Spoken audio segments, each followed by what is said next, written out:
Hey, welcome back. I'm Chris, and today we're going to make this DIY strip box. Let's do this real quick. Now, this is an extremely fast, inexpensive build just using foam core board, freezer paper, tin foil, hot glue, and maybe a glue stick or two. And then, of course, I have two lights in here, so a Y splitter and a light socket. And I use this kind of softbox all the time with my studio lights in here. So let me turn those on real quick so you can kind of get an idea of what bigger softboxes can do that are about twice the size of this thing and have, well, 8 bulbs instead of 2. Now, granted, the big ones aren't warmed up yet, but you can see the difference already and how much brighter it is in here. So I'm kind of surprised at how bright. It's nice and soft and diffused. This really gives an interesting look. And if I had a couple of them, which I'm gonna make a couple more, I think we could do a lot with this. Use it as a hair light, accent lights. You could use it as a key light, a fill light. You really get some interesting shots with it, I think. So I'm gonna play around with it more. But anyways, let's get to the build. Now, to build this thing, it's like just the other builds I've made where you make a DIY softbox out of this stuff, and even my big studio lights, I made the same. So I'm just gonna pretty much put the pattern on my poster board, and it's a little easier to see it like this with the black and white. And I'll throw the dimensions on the screen there for you because offhand I don't even know what they are. I have to write it down still. So once you have everything all measured and drawn out, you can go ahead and cut it out. And then once you have it all cut out, you're gonna wanna put some type of glue, whether it be a glue stick, Elmer's glue, spray adhesive, something on the foam core board. And then you wanna put your aluminum foil down and make sure it's shiny side up so it's gonna be as reflective as possible. And then maybe put some pressure on it, wait a little bit, make sure the glue actually sets. And then once all the glue is set and everything's cut out, you can go ahead and assemble this thing.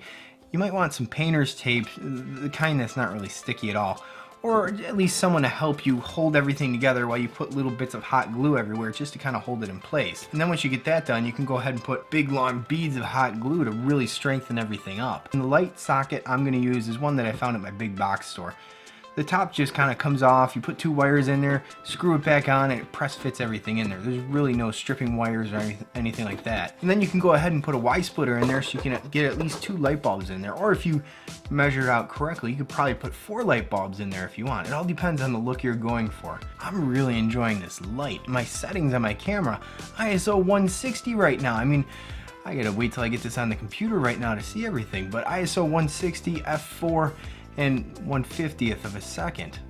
That's pretty interesting, and this light's pretty close. I could move it off camera once I actually make a way to put it on a stand or whatever I decide I'm gonna do. I'm not quite sure yet. But making this DIY lighting like this, well, there's a lot you can do, and to buy something like this, it's probably about 60 bucks or so, which you can make it, see if you like how the pattern of light is and everything, and then eventually buy something if you want. I wouldn't use this in any professional sense, but if you're just making YouTube videos at home or whatever the case is, this is definitely a nice way to go. I think I've done enough talking today. I'm kind of rambling, so I'll see you on the next one. Yeah, I definitely have to make more of these. This is neat. This is like, this is a real, oh man, I'm excited. I was looking on Amazon and all that stuff, trying to figure out what other lights I should buy. I might hold off on buying any more lights and just make a couple of these. I mean, this cost me like $3. And I mean, at least just for my little studio here and doing different things, this is gonna work out pretty good. I'm excited. Anyways, I'm rambling again. I'll see you on the next one. Wait, before I forget, I thank you for watching and I hope you enjoyed this video. Let me know in the comments if this helped you, making some of your own studio lights and such. And if you're new to the channel, I welcome you and thank you for subscribing. Lately I've been doing a lot more photography related videos. I mean, it's always an underlying theme with my videos, but I do a lot of DIY stuff, how to and such like that, and vlog. I've been making videos every day for almost a year now. It's kind of crazy. Anyways, I'll see you on the next one. Oh, I just love this lighting. I can't get over it. Look at that. Look at that lighting. Man, I'm gonna play around with this. I gotta make a stand for this somehow. Yeah.